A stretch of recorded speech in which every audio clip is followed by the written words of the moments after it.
Сәлем көрермендерім, менің каналыма тіркелмеген болсаңыздар, міндетті түрде тіркеліп қойыңыздар. Дәл осындай шоколадный және фруктовый ежевикадан жасалған мороженныйды сіздермен бөлісетін боламын. Ол үшін бізге 2 банан керек болады. Осылай ұсақтап барлығын турап алып, текшелеп қойып, пищевой пленкамен жауып, 3-4 сағатқа бананымыз қатқанша тоңазытқышқа, яғни морозильникке салып қоятын боламыз. Қараңыздар, менде уже дайын болды. 3-4 сағаттан кейін алып шықтым. Бананымызды жайлап, ақырындап бір-бірлеп блендерға салып жатырмын. Сіздер де солай жасаңыздар.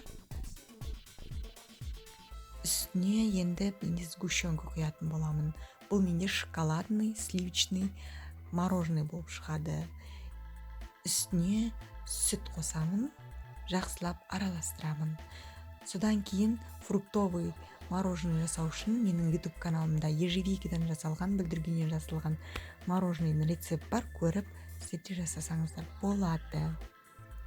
Жақсылап араластырдым, міне өздеріңіз көріп тұрғандарыңыздай осындай сұйық болып шығады.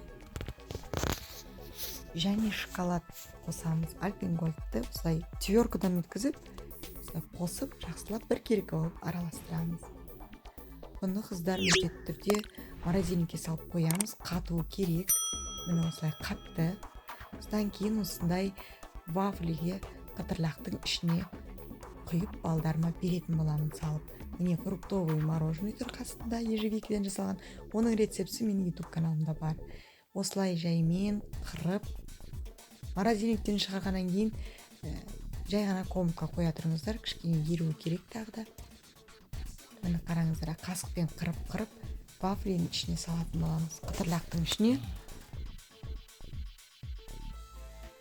Көшеде сатып тұрған мороженныйдан да өте дәмді болып шығады. Балдарыңыз бірден жоқ қылатын болады. Сіздер жасап балдарыңызға берсеңіз де болады. Мен үнемі өзім қолдан жасауға тырысамын осылай. Менімен бірге болыңыздар. Маған тіркеліп қойыңыздар. Қараңыздар, шоколадты бетіне сеуіп жатыр. Бұл бізде шоколадный, сливочный, керемет мороженый болып шығып жатыр. Ал мынау міне қыздар менің жаңағы жемістен, бүлдіргеннің жемістен жасалған керемет мороженныйымызды ішіне салып қойып жатырмын, қараңыздар. Балдар бірден жеп қояды. Керемет. Сіздер де осылай жасаңыздар.